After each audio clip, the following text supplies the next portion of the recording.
Hey guys, independence day வரதுக்கு 10 நாள் மட்டுமே இருக்கும்பொழுது ஒரு பயங்கரமான சம்பவம் அசாம்ல நடந்திருக்கு. அசாம் ஹரிகான் டிஸ்ட்ரிக்ட்ன்ற ஒரு இடத்துல வந்து 14 வயசு பொண்ணு வந்து அவங்க ஃபேமிலி ஃபங்க்ஷன்ல அவங்க கசின்ஸ் கூட என்னமோ ஆர்குமெண்ட் ஆகி வீட்டுக்கு போய் 2 கோச்சிக்கிட்டு வந்திருக்காங்க. ஸோ வீட்டுக்கு வந்ததுக்கப்புறம் அவங்க அப்பா அம்மா வந்து சரி ஓகே பொண்ணு வீட்டுக்கு போய் ரெஸ்ட் எடுக்கட்டும், நம்ம வந்து போகும்பொழுது ஏதாவது சாப்பாடு வாங்கிட்டு போகலாம் அப்படின்ட்டு அந்த பொண்ணு வீட்டுக்கு போகும்பொழுது நைட்டு 10:30 மணி சரிங்களா. 1 மணி நேரத்துக்கு அப்புறம் அவங்க அப்பா அம்மா வீட்டுக்கு வந்து பார்க்கும்போது அந்த பொண்ணோட மூஞ்செல்லாம் வந்து செதஞ்சு போய் நசுங்கி ஆள் அடையாளமே தெரியாத அளவுக்கு வீட்டில் வந்து கடந்திருக்கா. அது என்னட்டு போலீஸ் எல்லாம் கூப்பிட்டு இன்வெஸ்டிகேஷன் பண்ணும்போது போஸ்ட்மார்ட்டம் பண்ணும்போது தெரியுது 3 பேர் 17 வயசுல இருந்து 19 வயசுல இருக்க 3 பேர் வந்து அந்த பொண்ணை வந்து ரேப் பண்ணி கொலை பண்ணியிருக்காங்க. அதுவும் எப்படி அந்த பொண்ணு உயிரோட இருக்கும் பொழுதே அந்த பொண்ணோட பிரைவேட் பார்ட்ல நிறைய ஆப்ஜெக்ட்ஸ் இன்செக்ட் பண்ணிருக்காங்க. அதுல ஒண்ணு வந்து இந்த இரும்பு ராடை இன்செர்ட் பண்ணிட்டு அந்த பொண்ணோட தலை அதாவது ஸ்கல்லெல்லாம் அடிச்சு உடச்சிருக்காங்க. மூஞ்செல்லாம் வந்து செதஞ்சு போயிருக்கு.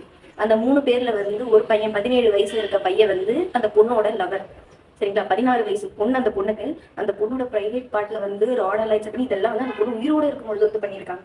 அந்த பொண்ணு செத்ததுக்கு அப்புறம் அந்த பொண்ணு உயிரோட இருக்கும்பொழுது அந்த பொண்ணோட பிரைவேட் பார்ட்ல ராடை இன்செர்ட் பண்ணி அந்த பொண்ணோட தலையெல்லாம் உடச்சு அப்படி கொலை பண்ணியிருக்காங்க.